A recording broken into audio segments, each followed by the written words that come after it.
Ministers, members of the media, for our usual briefing on cabinet decisions.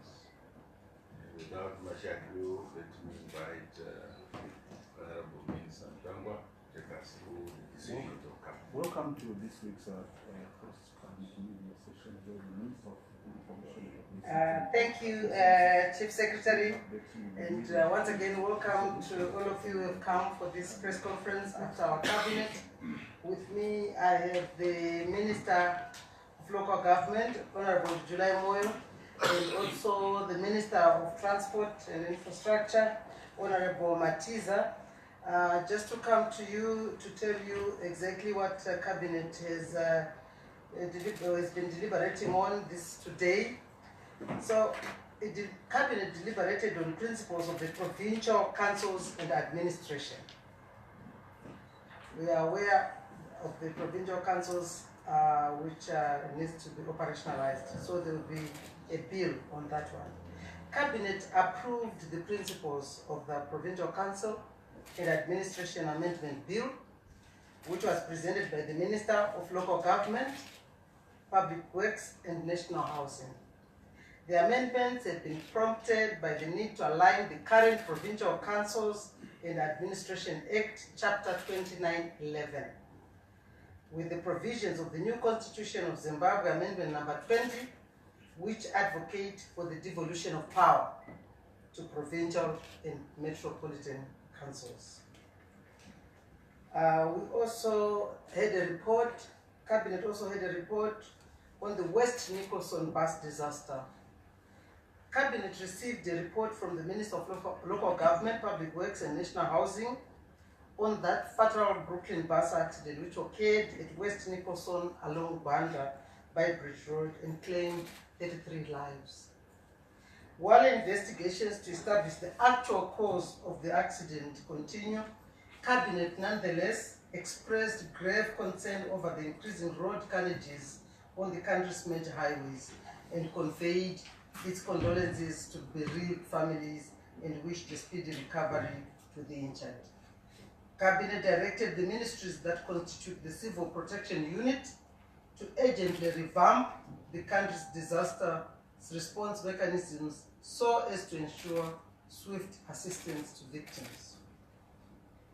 Cabinet also looked at the issue concerning the new parliament, and there will be a groundbreaking ceremony for the construction of the new parliament building in Mount Hampton. Cabinet received a brief indicating that His Excellency the President Comrade E.G. Mnangagwa will preside over the groundbreaking ceremony for the construction of new parliament building in Mount Hampton on the 30th of November 2018. This will trigger the commencement of construction work on this long-awaited and very important project. Also, there will be a launch of the Acadia lithium mine in Arcturus Goromonzi. Cabinet was also briefed that His Excellency the President, Comrade E.G. Mnangagwa, would also preside over the groundbreaking ceremony to mark the commencement of mining operations at Acadia lithium mine in Arcturus Goromonzi on the 30th of November 2018. As you may be aware, lithium is the mineral of the moment. Being a key component for the manufacture of electric car batteries and cell phone chips, this is a very important mineral.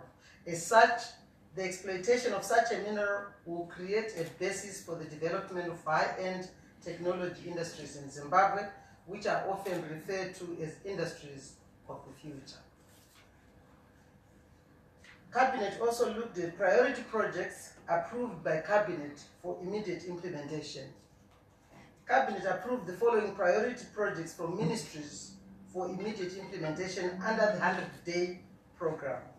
Under Mines and Mining Development, the first project which was approved by Cabinet is increasing capacity of the Zimbabwe Consolidated Diamond Company, ZCDC, conglomerate plant from 200 tons per hour to 450 tons per hour. And the second project which was approved for implementation under mines and mining development is establishment of 2 chrome smelters at Afroshin Smelting Private Limited. Establishment of 2 chrome smelters at Zimasco. And then establishment of gold service centers at Penalonga, Shamva, and Silobela. Then the installation of the Ungi smelter. Those are the projects under mines and mining development. Under energy and power development, the following projects have been approved for implementation. The Marvel 175 MVA transformer at Marvel substation in Bulawayo. Then there is the other project at Prince Edward Dam, 33/11 kV substation in Harare. Then the other project, transformer manufacturing at Zent, here again in Harare. The rural electrification in all 8 rural provinces. And then finally, the project under energy and power development is operationalization of the Mavuku service station in Harare again. Under the information, publicity and broadcasting services, following are the projects which have been approved for implementation in the 100 days. Installation of radio transmitter at Mapisa. Installation of radio transmitter in Kanyemba. And then construction and commissioning of outdoor public viewing screen at Mashombi Pool in Mbire district. Then establishment of a ZBC Zim24 online news channel. Then finally, the project approved under the Ministry of Information, Publicity and Broadcasting Services is the content production for broadcasting programs. Under the Ministry of Transport and Infrastructure Development, the following projects have been approved for implementation. That is dualization of road from Tollgate to Melfort along Harare-Mutare Road. 2, the computerization of transport management systems. Then 3, launch of the road from Norton to Tollgate along the Harare-Bulawayo Road. And then fencing of Bait Bridge, Bulawayo Road. As usual, Cabinet will call for updates on progress from ministries for the above said projects. And this is the information I have to give you this afternoon after our Cabinet sitting. I thank you. Thank you, Honorable Minister. As usual, I will take questions from you, members of the media. Let me have 4 questions to one session. You can help me measure.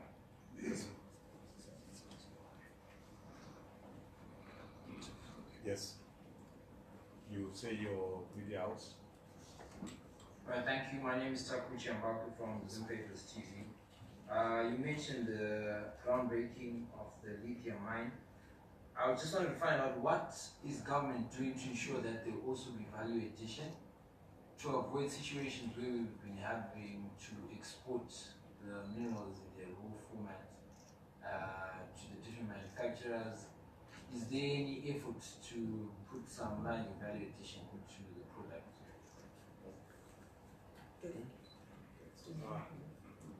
Yes. My name is Kolisani from Newsday. From the Parliament building, how long do you expect the project to be done? This project has been on the cards for quite like a decade now. From the groundbreaking ceremony, how long do you expect it to be complete? If it will be complete,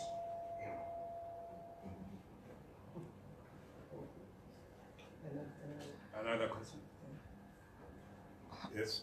Also, Nkakorira from the Herald. My question is directed to the Minister of Transport. We have seen quite a number of accidents happening. What are you doing to ensure that these accidents may not continue to happen? Any other question? 4th question, last question.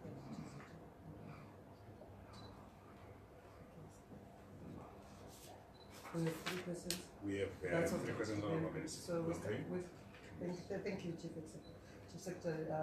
Honorable Minister July, would you be able to answer the 2 questions which are directed to you, and then Honorable Matizau Kama. Thank you, members of the press, the media. Lithium is a mineral of the future, and Zimbabwe wants to leverage on this lithium by beneficiating through battery factories that will be set in the Midlands. And so the Ministry of Mines and Mining Development, that's the second stage of development of the lithium production in this country, and they've already set their sights on beneficiation in the country, because we don't want to just export it in its raw form. As you know, we are exporting lithium from Pikita Minerals right now, but with the new mines, we want the beneficiation to be done here in Zimbabwe. And on the groundbreaking, how long will it take after groundbreaking? I can tell you that after the groundbreaking, this groundbreaking is in two parts. First is groundbreaking and laying of the foundation stone by His Excellency the President, and also the groundbreaking itself. And construction is on site. I can tell you that they've already built the housing compound that will have over right now over 40 of the technicians, both Chinese and Zimbabweans, who will be working there. The second aspect is that they have given us some timelines. They think the outer building will be ready in 1 year, and I have no doubt that they will do it.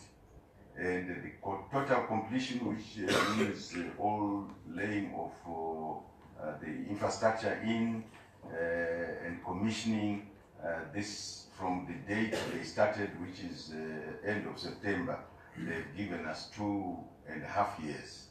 And talking to the contractors on site, I have the feeling that they will be able to do it. What they've done in 50 days is remarkable. When I visited, I no longer know the hill that I used to know, because they've done a lot of work. They've opened up roads.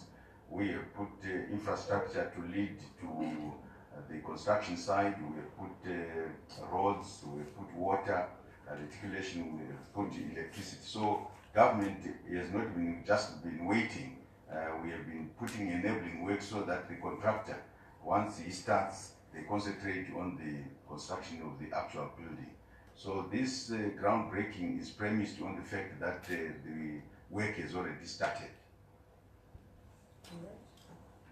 Yes, the question which was directed to you, Mutsvangwa. Okay, thank you. As government, we are taking up steps to stop this carnage on our roads. First of all, we are going to meet as a disaster management committee led by Minister of Local Government, as an interministerial committee, all stakeholders involved, to see that we deal with this issue in terms of, among other things, enforcement, education, and technology. So these are the things that we're going to start to apply. And we are taking it serious, as you have seen the records, the numbers that of deaths that are coming out of our roads is increasing by the day, mainly due to negligence and not abiding by the law, and of course, laxity in enforcement. So these are issues that we're going to be addressing in a short time to come, and we'll announce a raft of measures that we want to take, practical ones, because we can't continue having people dying on our roads. Okay, so let's have the last round. Four, if possible. Thank you, Chief Secretary. Yes. Okay, Tam Sanyajo here, Zimbabwean living in London. And thank you, and thanks to the Cabinet for following up on the West Nicholson bus disaster. That's my home area. It's very painful down there. So it is something that is worth thanking the Cabinet for that kind of leadership. I've got two quick questions. The first one to the Minister of Local Government, whether now that this bill is going through, whether the actual regions themselves, not looking at the councils, the regions themselves, I'm thinking areas like Midlands, Matabeleland, or whether they are actually ready to exploit the powers that are going to be devolved to them, whether there is capacity to actually utilize those devolved powers. Or maybe there's a structure in place to give those particular regions the capacity for them to be able to exploit those powers. The second one to my minister and the media. It's good news to hear about the 24-hour news channel and the expansion. I was just wondering if there's an open invitation to your children in the diaspora who are excelling on behalf of other countries in that regard to probably come and assist, even if it was for a short period of time, to make sure that this child of the new dispensation sees or is realized. Yes. Yes. Yes, at the back. Yes. I'm Maxwell Tabataba from Starito. My question goes to Minister Lemon. I would like to just understand I understand that the pathologists are currently examining the dead bodies so far. So I just want to understand how long is it going to take before the ladies are able to take the bodies in court? Last question. Yes. Good afternoon. My name is Belinda Chawara from St. Papers. I wanted to ask a question specifically about the rural electrification. I noticed you said you wanted to have rural electrification in all 8 provinces. Just wanted to find out, is that something that you're anticipating will be complete within the 100 days? Or it sounds like a very ambitious project, or is it something that is starting now? If so, if it's starting now, when do you anticipate the project will be complete, or at what stage do you anticipate the project will be, say, in a year or 2 years from now?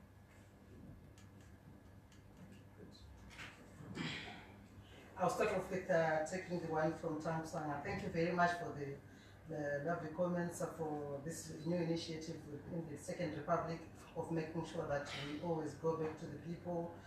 This is in view of the fact that we want to increase transparency and accountability. On the issue pertaining to my Ministry of Information, Publicity and Broadcasting Services, I must say, in our mandate to disseminate information, we are aware of what is going on outside and inside. And we want to say, we are also aware by the fact that we have to bring everybody on board. We need the buy-in of every Zimbabwean. We are aware also that we are facilitators in the ministry. There are experts out there, and this is why our job in the last 3 months has been consultative. Our doors are open. We want Zimbabweans inside the country and outside the country, those with expertise to come on board, and then we'll be able to move together and get to the Zimbabwe which we want. We want to mold an image which projects this country as a beautiful country as it is, and with its beautiful people, and that we can only do together. The other questions were directed to Minister July Moyo. If I can ask you, Minister, to take that up. Thank you very much, and I also want to thank Joe for the past disaster one. I will combine it with the other one about the pathologists, what they have done. It has been painstaking work since Friday. We invited all the families to come so that the pathologists could take blood samples of the relatives, mostly the children or the mothers, not the fathers. And on Saturday, 25 of the families were there, and the pathologists were working throughout the day together with the Dr. Dlamini from NAST, the scientists who are going to undertake the DNA testing. On Sunday, all but one of the families had arrived, so there were 30 who had arrived to be taken blood samples, and only one family who comes from Mangwe, and I was still checking whether that members of that family have come. So by Sunday, all the blood samples had been taken by pathologists. Fortunately, the bodies were identifiable only to the extent that you knew this is a separate body from the other one. So it's not ashes. They are separate bodies who were put in separate containers. And the blood samples which have been taken by the pathologists to NAST. NAST is promising us, and I had a discussion with Dr. Dlamini that because now we are doing testing in Zimbabwe, as opposed to what happened last time when we had a past disaster, and we were taking samples and these were sent to South Africa. It took us 3 months. At least this time they are hoping that they can do it within within 2 weeks, since from Sunday or Saturday. So we are very hopeful that they will work very hard to finish within 2 weeks. The families, we addressed all of them to tell them that this is the process we have to go through. And I must say, and the pathologist, Dr. Javangwe, was quite impressed by the understanding that was shown by the families. We know it's difficult to go and have a wait for 2 weeks. Some of them will remain assembled, and as government, we give them assistance. The insurance company of Zimbabwe, the Association of Insurance Companies, because the buses are insured, they also come for assistance. But Zimbabweans, again, have shown their support to disaster relief of families by providing food. Some came to help with counseling, and we are still appealing for assistance because the president has declared it a national disaster, like we did with the disaster that happened in Mutsvangwa. So we are very thankful that NASTI has been able to provide this technology where we can do DNA testing in Zimbabwe as opposed to going outside. The other question that you have put, are the councils or the regions ready for devolution?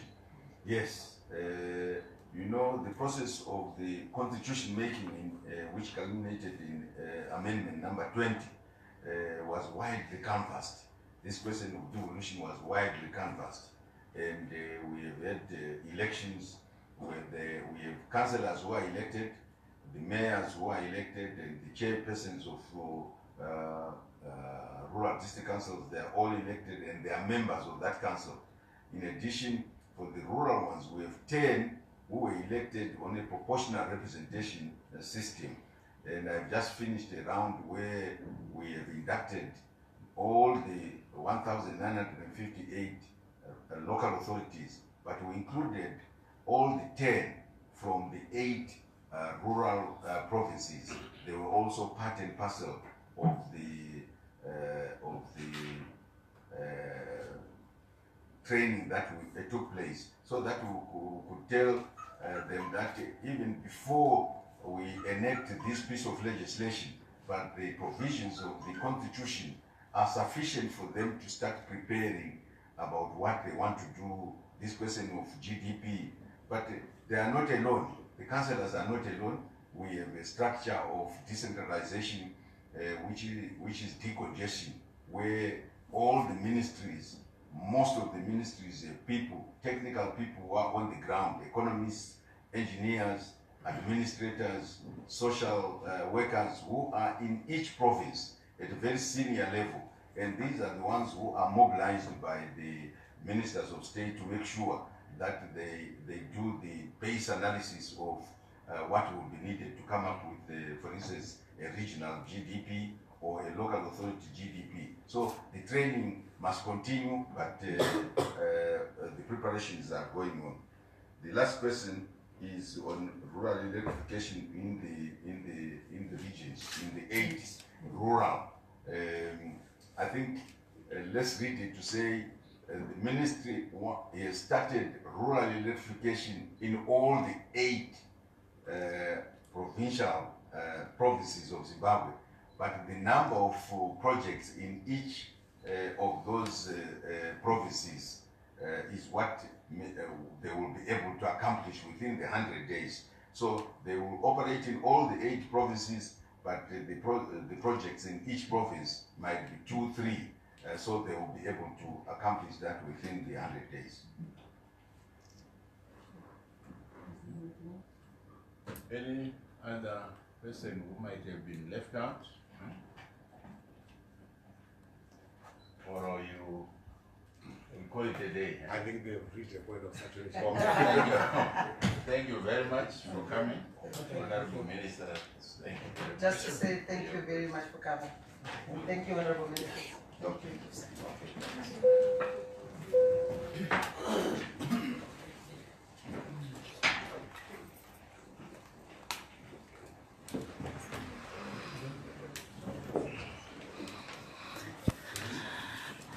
Hello viewers, this is Anna Chibam reporting from Monumutapa building, where there was a cabinet briefing with the Minister of Information, Mrs. Monica Mutsvangwa, as well as the Minister of Local Government, Mr. Julai Moyo.